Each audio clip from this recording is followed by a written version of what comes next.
அனைவருக்கும் வணக்கம்.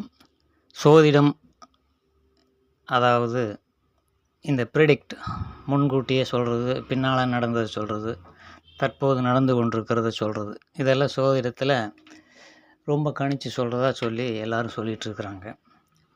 இது உண்மையிலேயே என்ன அப்படிங்கிறத இப்போ பார்த்துருவோம். அதாவது அறிவியல் வளராத காலத்திலேயே கோள்களினுடைய சுழற்சியெல்லாம் கண்ணாலேயே பார்த்து நம்ம முன்னோர்கள் சொல்லி வச்சுருக்கிறாங்க அப்படின்ட்டு பெருமையாக சொல்லிகிட்ருப்பாங்க. இது வரலாறு தெரியாதவர்கள் கூறுகிற ஒரு பொய் கூற்று அப்படிங்கிறத தெளிவாக நம்ம புரிஞ்சுக்கணும். அப்படியெல்லாம் முன்னோர்கள் எதையுமே கண்டுபிடிக்கல அப்படிங்கிறதுக்கு பல விஷயங்களை நம்ம தமிழ்நாட்டில் காப்பி அடித்து தான் எந்த ஒரு செயலையும் செஞ்சுருக்கிறாங்க. அப்படிங்கிறதுக்கு இசைத்துறை ஆகட்டும், பலவிதமான துறைகள் எடுத்துட்டிங்கன்னா எதுவுமே சுயமாக சிந்தித்து எடுக்கப்பட்ட எந்த ஒரு கருத்து தமிழ்நாட்டில் கிடையாது. அனைத்துமே பிற மொழிகளிலிருந்து காப்பி அடிக்கப்பட்டு மொழிபெயர்க்கப்பட்டு தான் வழங்கப்பட்டு வந்திருக்குது அப்படிங்கிறத முதல்ல தெளிவாக புரிஞ்சுக்கணும். கடிகாரம் அப்படிங்கிறது 13ஆம் நூற்றாண்டுக்கு பிறகு அது வரைக்கும் இந்த குடுவை மணலை போட்டு அதை இப்படி ஒரு 1/4 மணி நேரத்துக்கு 24 நிமிடங்களுக்கு 16 நிமிடங்களுக்கு அதுபோக 60 நிமிடங்களுக்கு இந்த மாதிரி ஒரு குடுவையில் தான் கடிகாரம் அப்படிங்கிறது காலத்தை நிர்ணயிக்கக்கூடியதாக இருந்தது. அந்த நேரங்கள்லாம் இந்த சோதிடம் உருவாக்கப்படவில்லை அப்படிங்கிறத தெளிவாக புரிஞ்சுக்கணும். 16ஆம் நூற்றாண்டில் 13ஆம் நூற்றாண்டுக்கு பிறகு கடிகாரம் என்பது கண்டுபிடிக்கப்படுகிறது. சோதிடத்திற்கு முதன்மையானது நேரம். அந்த நேரம் என்பது இந்த 24 மணி நேர கணக்கில் தான் இப்போ வழங்கப்பட்டு வருது. அது நாளிகை அப்படிங்கிற ஒரு பெயரில் மொழி மாற்றம் செஞ்சாங்க. எப்போன்னா இதெல்லாம் 16ஆம் நூற்றாண்டுக்கு பிறகு. இந்த நாளிகை என்பது வேத காலத்திலேயே இருந்தது அப்படின்ட்டு யாரும் நம்பிடக்கூடாது. அது அப்பட்டமான பொய் அப்படிங்கிறத இந்த நாளிகை கணக்கு பார்த்தா அப்படியே உல்டாவா எப்போவுமே காப்பி அடிக்கிறவங்க அப்படியே அடித்து வைக்க மாட்டாங்க. அதற்கு வேறு பெயரிட்டு மாற்றி 24 மணி நேரம் என்பதை 60 நாளிகைகள் அப்படின்னு ஆக்கிட்டாங்க. அப்போ ஒரு நாளிகை அப்படிங்கிறத 24 நிமிஷமாக மாற்றிட்டாங்க. 24 மணி நேரத்தை 24 நிமிஷமாக மாற்றி ஒரு நாளிகைன்னு வச்சு அதை பெருக்கி கூட்டி கழித்து மறைமுகமாக இந்த அப்பட்டமான வேலையை பிற்காலத்தில் வந்தவங்க செஞ்சுருக்கிறாங்க. இது யாருன்னா பார்ப்பனர்கள் சத்தியமாக கிடையாது. பார்ப்பனர்கள் இதை செய்யவே கிடையாது அப்படிங்கிறதுக்கு நம்ம தெளிவான விளக்கத்தை இந்த வீடியோவில் சேர்த்து சொல்லிடுவோம். இந்த கருணாநிதி ஆட்சி காலத்தில் அனைத்து சாதியினரும் அர்ச்சகராகலாம் அப்படின்னு ஒரு முறையை கொண்டு வந்தாங்க. இதெல்லாம் டுபாக்கூர். ஏன்னா ராமானுஜர் அப்படிங்கிறவர் வாழ்ந்த காலத்திலேயே இதை கொண்டு வந்துட்டாப்படி அனைத்து சாதியினரும் பிராமணராகலாம் அப்படிங்கிறது தான். தென்களை நாமம் போட்டிருப்பாங்க, இந்த 3 பட்டை போட்டிருப்பாங்க, திருப்பதியிலெல்லாம் இருக்கும், பார்த்துருப்பீங்க. அந்த பட்டை போட்டவங்க அனைவரும் ஒரிஜினல் பார்ப்பனர்கள் கிடையாது. ஒரிஜினல் பார்ப்பனர்கள் அப்படிங்கிறவங்க யாருன்னா இந்த நாகப்பாம்பனுடைய வி ஷேப்பில் இருக்கக்கூடிய அந்த யூ ஷேப்பில் இருக்கக்கூடியது தான் வடகலை நாமம். அந்த நாமத்தில் இருக்கிறவங்க தான் ஒரிஜினல் அங்கேருந்து வந்த ஆரியர்கள். இங்கே அனைத்து சாதியினர்களையும் சேர்த்து பார்ப்பனராக மாற்றியது ராமானுஜருக்கு சிஷியனாக இருந்த ஒருத்தன்.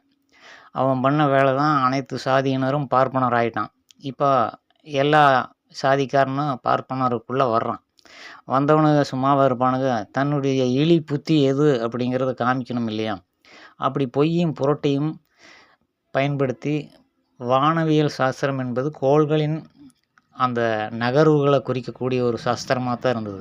அதைய காசு பண்ணுவதற்காக மனிதர்களிடத்தில் அதை பிரயோகித்து இல்லாதையும் பொல்லாதையும் கட்டுக்கதைகளையும் உருவாக்கி அதை சோதிடம் மனிதனுக்கானதுன்னு மாட்டினது இந்த 3 நாமம் போட்ட இந்த பார்ப்பனர்களுக்குள்ளே வந்த இழிசாதி பிறவியாக பிறந்து பார்ப்பனராக்கப்பட்ட அந்த தென்கலையில் இருக்கக்கூடிய கரும்பாப்பான்கள் அப்படின்னு சொல்லலாம். அந்த மாதிரி பார்ப்பனர்களுடைய கலப்பின் மூலம் உருவாக்கப்பட்ட பார்ப்பனர்கள் தான் இந்த சோதிட கலையை மனிதர்களுக்கு பயன்படுத்தி காசு பறிக்கக்கூடிய ஒரு கலையாக மாற்றியது அப்படிங்கிறது தெளிவாக தெரிஞ்சுக்கணும். இதெல்லாம் 15, 16ஆம் நூற்றாண்டுகள் நடக்கப்பட்ட ஒரு விஷயம் அப்படிங்கிறது தெளிவாக புரிஞ்சுக்கணும். எப்படி இவ்வளோ ஆதாரமாக சொல்கிறேன் அப்படின்னா, கடிகாரம் என்பது 13ஆம் நூற்றாண்டுக்கு பிறகு தான் அது கண்டுபிடிக்கப்பட்டது. அதுக்கு முன்பெல்லாம் இந்த மாதிரி நாளிகை கணக்கு வச்சு எந்த ஒரு சோதிடம் கலையும் அங்கே இல்லை. அந்த காலண்டர் அப்படிங்கிறது வந்ததுக்கு பிறகு தான் பஞ்சாங்கம் உருவாக்கப்படுகிறது. டைம் அப்படிங்கிற அந்த கடிகாரம் வந்த பிறகு தான் இந்த நாளிகை கணக்கெல்லாம் போட்டு, இதுவுமே வந்து இவர்கள் கண்டுபிடிக்கல, வெளிநாட்டவர்கள் அந்த கோள்களின் நகர்வுகளை இந்தந்த நாளில் இந்தந்த நேரத்தில் இங்கே இங்கே இருக்குது அப்படிங்கிறத தெளிவாக விளக்கியதை இவங்க இந்த மாதிரி கட்டம் போட்டு 360 டிகிரியை இந்த மாதிரி பிரித்து கட்டம் போட்டு ரொம்ப புத்திசாலித்தனமாக மக்கள் மேலே பிரயோகித்து பொய்யை சொல்லி வயிறு வளர்த்தார்கள். இதுதான் உண்மை. ஒரு ஜாதகம் அப்படின்னு எடுத்துக்கிட்டால் ஒவ்வொருவனுக்கும் தனிப்பட்ட முறையில் ஒரு தோஷத்தை சொல்லி வச்சுருப்பானுங்க. அதாவது சந்திரன் 12 இடங்களில் தான் இருக்க முடியும், வேறு 13வது இடத்துலலாம் இருக்க முடியாது. அதுக்கு தகுந்த மாதிரி ஒரு 14 வகையான 15 வகையான தோஷங்களை உருவாக்குறானுங்க.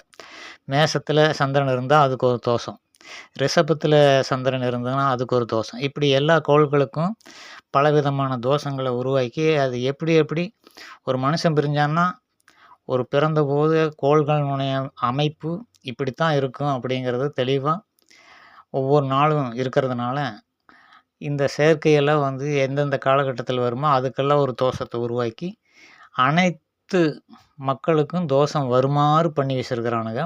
நீங்கள் தோஷமில்லாத ஒரு ஜாதகம் உலகத்திலேயே இருக்காது. அது மறைமுகமாக வந்து வச்சுருப்பானுங்க.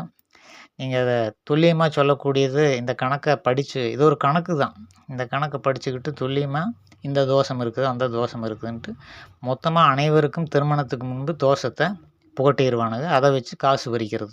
இந்த தோஷத்துக்கு வந்து நம்ம பரிகாரம் செய்யணும்னா அதுக்கு செலவு பண்ணணும்.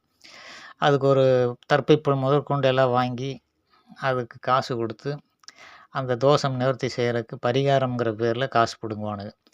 இப்படி ஒவ்வொருடமிருந்தும் இப்படி லட்சக்கணக்கான மக்களிடமிருந்து பெற்றதுனால தான் இந்த சோசியக்காரர்கள் அந்த வயிறு பிழைப்பு வந்து நடத்திக்கிட்டு இருந்தாங்க அப்படிங்கிறத தெளிவாக தெரிஞ்சுக்கணும். வயிற்று பிழைப்புக்காக உருவாக்கப்பட்ட வானவியல் சாஸ்திரத்தை அறியாமையில் இருக்கும் மக்களுக்கு புரியாததுனால அதை வச்சு மக்களை பயமுறுத்தி, இப்போ ஒன்றும் இல்லை, ஒரு குழந்தை பிறக்குதுன்னா பெத்த தகப்பனுக்கு அந்த குழந்தை எந்த நிமிஷத்தில் பிறந்துன்னு சத்தியமாக எந்த தகப்பனுக்காவது தெரியுமான்ட்டு நீங்கள் சொல்ல முடியுமா? எந்த ஒரு தகப்பனுக்கு தன் குழந்தை எந்த நேரத்தில் பிறந்தது என்பது தகப்பனுக்கு தெரியாது, அதே போல் பெற்றெடுத்த தாய்க்கும் தெரியாது. அப்படிங்கும்போது இந்த குழந்தையினுடைய பிறப்பு நேரத்தை நிர்ணயிக்கிறது வேறு யாரோ ஒருத்தர். அவங்க சரியாக தான் நிர்ணயிச்சுக்கிறாங்களா அப்படிங்கிறது வந்து கேள்விக்குறி. அவங்க பார்த்து அந்த குழந்தை பிறக்கும்போது அந்த பெண் படுகிற கஷ்டத்தில் அதை எப்படியாவது குழந்தைய வெளியே எடுக்கணுங்கிற கவனத்தில் இருப்பாங்களே ஒழிய கடிகாரத்தை பார்த்துட்டு உட்காந்துட்டு இருக்க மாட்டாங்க. அப்படிங்கிறத இந்த மருத்துவச்சிங்க அப்படிங்கிறத அந்த காலத்தில் இதை பிரசவம் பார்த்துட்டு இருந்தாங்க. அவங்கெல்லாம் கடிகாரம் கட்டிகிட்டு இருந்தாங்களா அப்படின்னா அது பெருசாக ஒரு கேள்விக்குறி நீங்கள் போட்டுக்குங்க. எந்த நேரத்தில் பிறந்தது அப்படின்ட்டு யாருக்குமே தெரியாது. அந்த மருத்துவச்சி குழந்தைய வெளியெடுக்கிற மருத்துவச்சி கூட அது எந்த நேரத்தில் வெளியே வந்ததுன்னு தெரியாது. ஒரு உத்தேசமாக ஒரு கணக்கை வச்சு இந்த நேரத்தில் பிறந்தது அப்படின்னு சொல்லி வெளியில் வந்து அதுக்கு ஜாதகத்தை எவனோ ஒரு ஜோசியக்காரன் கணிப்பான். இது எவ்வளோ ஒரு முட்டாள்தனங்கிறது இந்த உதாரணத்தின் மூலம் அவங்கவுங்க தெரிஞ்சுக்குங்க. இப்போ உங்கள் குழந்தையினுடைய பிறப்பு நேரம் சரியாக நீங்கள் பார்த்தீங்களா கூட இருந்து அப்படின்ட்டு ஒரு தகப்பனை கேளுங்க. தாய் பிரசவ வழியில் இருக்கும்போது நீ கடிகாரத்தை பார்த்தியான்ட்டு தாய்கிட்ட கேளுங்க. 2 பேரும் இல்லைன்னு தான் சொல்லுவாங்க. இது வரைக்கும் தமிழ்நாட்டில் பிறந்த எந்த குழந்தையினுடைய தாய் தகப்பனுக்கும் தன் குழந்தை பிறந்த நேரம் தெரியாது அப்படிங்கிறத தெளிவாக புரிஞ்சுக்குங்க. 2வது வீட்டில் பிறந்திருக்கும், குடிசையில் பிறந்திருக்கும். இதுபோல் மருத்துவமனைகள் எல்லாம் அந்த காலத்தில் கிடையாது. அப்படி வந்து அறியாமையில் இருக்கிறவங்கள பயமுறுத்தி அந்த தோஷம் இருக்குது. திருமணத்தை வந்து பிடிக்காமல் போயிடலாம். ஒரு ஆண் பெண்ணை பார்க்கும்போது அந்த பெண்ணுடைய நிறமோ அல்லது அழகோ ஏதாவது ஒரு காரணத்தை வச்சு பிடிக்கலின்னு சொன்னால் அந்த பெண் மன குறை அடைஞ்சு மனம் வருத்தப்படுவாளே அப்படிங்கிறதுக்காக இந்த ஜாதகத்தை சில பேர் பயன்படுத்தினானுங்க திருமண பொருத்தங்கிற பேரில். அது என்னென்னா இப்போ வந்து யாருக்குமே பொருத்தமில்லாத மாதிரி பண்ணிட்டானுங்க. ரொம்ப அநியாயத்தின் உச்சத்தில் இருக்கானுங்க சோசியக்காரனுங்க. எதுவுமே எவனுக்குமே தெரியாது, கணக்கே முழுமையாக தெரியாது. ஆனால் வந்து இவனுக்கெல்லாம் திருமண பொருத்தம் பார்த்துட்டு உட்காந்துட்ருப்பானுங்க. இப்போ உலகத்தில் இருக்கக்கூடிய எந்த ஒரு சோசியக்காரனுக்கும் எதுவும் தெரியாது. எல்லாமே புத்தகத்த மனப்பாடம் பண்ணி வச்சுட்டு உருட்டிட்டு இருக்கிறானுங்க அப்படிங்கிறத தெரிஞ்சுக்கங்க. முதல் பிறப்பினுடைய நேரமே சரியானதாக இல்லாதபோது எப்படி அவனுங்க அந்த கணக்க வந்து சொல்ல முடியும் அப்படிங்கிற இன்னொரு கேள்வியும் நம்ம வச்சுக்கணும். ஆணுக்கேற்ற பெண்ணும், பெண்ணுக்கேற்ற ஆணும் சரிவர புரிந்து கொண்டு வாழத் துவங்காத காரணத்தினால தான் அனைத்து திருமணங்களும் தோல்வியில, ஏதோ பண்ணிட்டோமே அப்படிங்கிற கால சூழ்நிலைக்காக, கட்டாயத்துக்காகத்தான் எல்லாம் குடும்பமா வாழ்ந்துட்டு இருக்கிறாங்களே தவிர, மனமொத்து மனப்பூர்வமா எந்த ஒரு குடும்பமும் நம்ம தமிழ்நாட்ட எடுத்துக்கிட்டோம்னா வாழ்வது கிடையாது. அத நம்ம கண்கூட பார்க்குறோம். அவங்கவங்க மனசாட்சிய தொட்டு பாருங்க. நமக்கு ஏத்த மனைவின்ட்டு யாருமே நினைக்கிறதில்ல ஆண்கள். தனக்கு ஏற்ற புருஷன் என்று எந்த ஒரு பெண்மணியும் ஏற்றுக்கொள்வது கிடையாது. இதுதானே உண்மை. அப்ப சோசியக்காரன் எதுக்கு? இப்படி ஒரு பொருத்தத்த உருவாக்கி கொடுக்கக்கூடியது எவனோ ஒரு ரூ. 500 ரூ. 100 காசுக்காக உங்களுடைய வாழ்க்கைய சின்னாபின்னப்படுத்தி வச்சிருக்கிறான் அப்படிங்கும்போது, உங்களுடைய குழந்தைகளுக்கு அதே செயல நீங்க செய்றீங்கன்னா, நீங்க அடிமுட்டாளா இல்லையா? அப்படிங்கிறது என்னுடைய கேள்வி. 3:58க்கு ஒரு கோள் ஒரு நிலையில இருக்கும். அது குழந்தை வெளியே வர்ற இதில வந்து வால் கிளாக்க பார்த்தாங்களா? இல்ல ரிஸ்ட் வாட்ச பார்த்தாங்களா? அது கணக்கு சொல்லும்போது 4 மணி 8 நிமிடம், 4 மணி 10 நிமிடம் இப்படி ஆயிருக்கலாம். அவங்க வந்து 4ம் 10ன்னு சொல்லிருவாங்க. அது வந்து 3:59க்கு பிறந்திருக்கும். இதே வந்து இது போன்ற தவறுகளே வந்து அந்த உண்மையிலுமே ஜாதகம், சோதிடம் உண்மையாக இருந்தா கூட இந்த நேரம் அப்படிங்கிறது வந்து பார்க்கும்போது அது பொய்யா போயிரும். அப்புறம் ஒரு இல்லாத ஒரு பலன்கள சொல்லி, எல்லாத்துக்கும் பொருந்தக்கூடிய பலன்களா போட்டு வச்சிருப்பானுங்க. காமனான விஷயமா தான் இருக்கும். உங்களுக்கு இத்தனாவது வயதில அடிபடும் அப்படின்ட்டு போட்டு வச்சிருப்பானுங்க. ஏதாவது ஒரு வயதில அடிபட்டு தானே தீரும். கீழ விழுகாம இருக்குமா குழந்தை? அத வந்து நம்ம என்ன பண்ணுவோம், ஓ ஆமா அந்த வயசுல அடிபட்டது. ஏதோ ஒரு வயசு. அது துல்லியமா ஞாபகம் வச்சிருக்க மாட்டான். 5வது படிக்கும்போதா, 6வது படிக்கும்போதா அப்படிங்கிறதெல்லாம் ஞாபகம் இருக்காது. மொத்தத்தில சின்ன வயசுல மண்டையில காயமாச்சு. இது வந்து பொதுவான இது. எல்லா குழந்தைகளும் கீழ விழுது, எங்கேயாவது உடம்புல காயம் ஆகும். இத வச்சுக்கிட்டு ஒரு பலன சொல்லுவானுங்க. நமக்கு ஒத்து போகுதா? இப்படி வந்து எந்த ராசியில இருந்தாலும் கீழ விழுந்ததுக்கு ஒரு பலன சொல்லுவானுங்க. இந்த வயசுல நீங்க ரத்த காயம் ஏற்பட்டிருக்கு அப்படி, செவ்வாயினுடைய தோஷம் அப்படின்ட்டு. இப்படி வந்து அந்தந்த காலகட்டத்தில நடக்கக்கூடியது எல்லாம் வச்சுக்கிட்டு, பொதுவான நடக்கக்கூடிய நிகழ்ச்சிகளை சொல்லி, சொல்லி இது ஏதோ அந்த கிரகத்தினால தான் நடக்குதுன்னு போட்டு நம்ப வச்சுட்டானுங்க. இப்படியே காலங்காலமா மரபணு வழியே அது ஊறி போயிட்டதுனால, அதிலிருந்து உங்கனால வெளிய வர முடியல.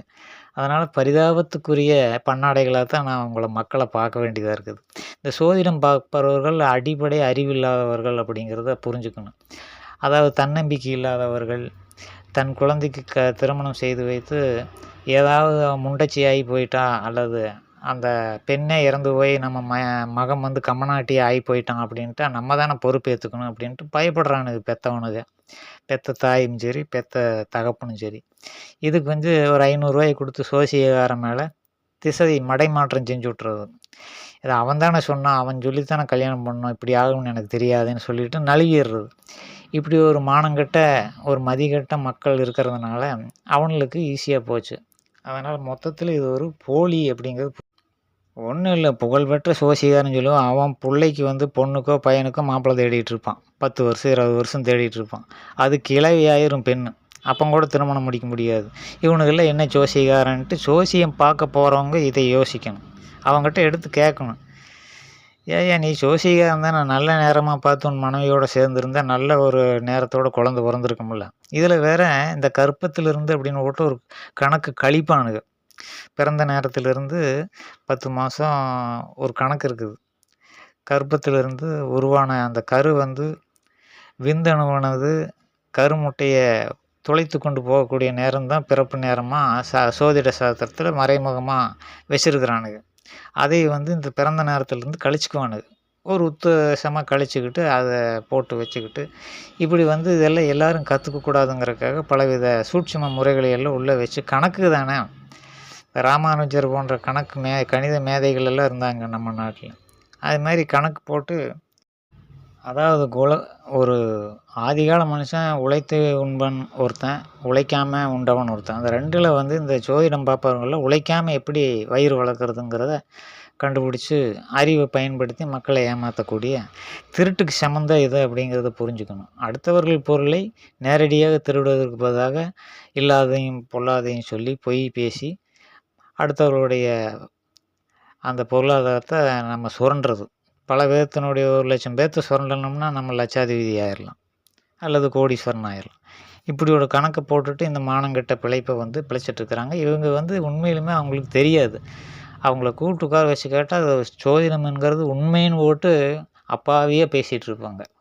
ஆனா இது எதுவுமே உண்மை கிடையாது. எல்லாமே வந்து ஒருத்தன் ஜோதிடத்தில சொல்லக்கூடிய கருத்துக்கள பார்த்தீங்கன்னா, தனக்கு சாதகமா இருக்கிறத மட்டும் வச்சுக்குவான். மீதியெல்லாம் ஸ்கிப் பண்ணிருவான். ஏன்னா, அது வந்து நமக்கு பொருந்தலையே இது பொய் தானே அப்படின்னு கேட்கக்கூடிய தைரியம் யாருக்கும் கிடையாது. ஒரு 10 காரணங்களை ஒரு சோதிடம் என்பவன் வந்து குறிப்பறிந்து சொல்லக்கூடியவனா தான் இருப்பான். பெரும்பாலும் பார்த்தா உங்களுடைய முக குறிகள அடையாளம் வச்சு அவன் வந்து மாத்தி மாத்தி உருட்டிக்கிட்டு இருப்பான். அது வந்து இந்த சோதிடம் பார்க்க போறவங்களுக்கு தெரியாது. ஒரு 2 கருத்து சரியா இருக்குதுன்னா, அந்த ரூட்லயே போய் பலன்கள சொல்ல ஆரம்பிச்சுருவானுங்க. அது சாதகத்திலயோ, ஜோதிட கலையிலோ எதுவுமே சொல்லப்பட்டிருக்காது. இவனுங்களா உருட்டுவானுங்க. தற்சமயத்துக்கு தகுந்த மாரி. கணினிய வந்து தொழில் செய்றது வந்து அந்த காலத்தில எங்க சொல்லப்பட்டிருக்குது? அது எப்படி இப்ப சோதிடத்தில சொல்லப்படுது? அப்படின்னா காலத்துக்கு தகுந்த மாரி அத புகுத்தி உருட்டுறது தானே. அப்ப எந்த காலத்துக்கு வேணாலும் தகுந்த மாரி அத மாத்தி மாத்தி உருட்ட வேண்டியது தானே. இப்ப கணிதம் கம்ப்யூட்டர் ஒருத்தன் வேலை செய்றான்னா, அத பத்தி சொல்லவே கூடாது. ஏன்னா, அது சோதிட சாஸ்திரத்தில இல்ல. இல்லாத ஒண்ண வந்து இப்போ உருவாகி இருக்கும்போது, அத எப்படி சொல்ல முடியும்? அது எந்த துறைக்குள்ள வரும்? உடனே வந்து அறிவுத்துறைன்னு சேர்த்திக்குவானுங்க. கணினி கணக்கு போடுற துறைன்னு சேர்த்திக்குவானுங்க. இப்படி பல விதமா உருட்டுறது வந்து முழுமையான உருட்டு தான் அப்படிங்கிறத மக்கள் தெளிவா தெரிஞ்சுக்கணும். இத நம்பி நீங்க போனீங்கன்னா, உங்கள பரிதாபப்பட்டு பார்க்குறது தவிர வேற என்ன செய்ய முடியும்? ஒரு சோதிடக்காரனையே வந்து சோசியம் பார்க்கக்கூடியவனே வந்து நீ செய்றது தப்புடான்னு புரிய வைக்க முடியாது. ஏன்னா, அது மரபணுவிலேயே ஊறி வந்துருச்சு. அத நிஜம்னு நெனச்சு தான் அவனும் சொல்லிட்டு இருக்கிறான். அவனையும் பார்த்து நம்ம பரிதாபப்படுறத தவிர வேற வழி இல்ல. சில பேர் தெரிஞ்சே வந்து இது பித்தலாட்டம்னு தெரிஞ்சும் வயிறு வளர்க்குறவனுங்க இருக்கிறானுங்க. இதெல்லாம் வந்து இறையாண்மைக்கு செய்யக்கூடிய மிகப்பெரிய துரோகம். சக மனிதர்களுக்கு செய்யக்கூடிய மிகப்பெரிய துரோகம் அப்படிங்கிறத புரிஞ்சுக்கணும். அதேபோல சோதிடம் பார்க்குறவங்க தன்னுடைய வாரிசுகள, குழந்தைகள வாழ்க்கைய நாசம் பண்ணத்தான் இத பயன்படுத்துறாங்க அப்படிங்கிறது.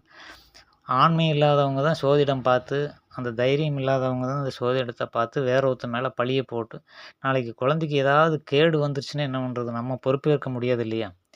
இப்படி பண்ணிட்டோமேன்னு மனசு வருத்தப்பட வேண்டியது. இதா இருந்தா சோசியக்காரன் மேல பழிய போட்டுட்டு நம்ம தப்பிச்சுக்கலாம். அப்படிங்கிறத தெளிவா ஒவ்வொருத்தரும் புரிஞ்சுக்குங்க.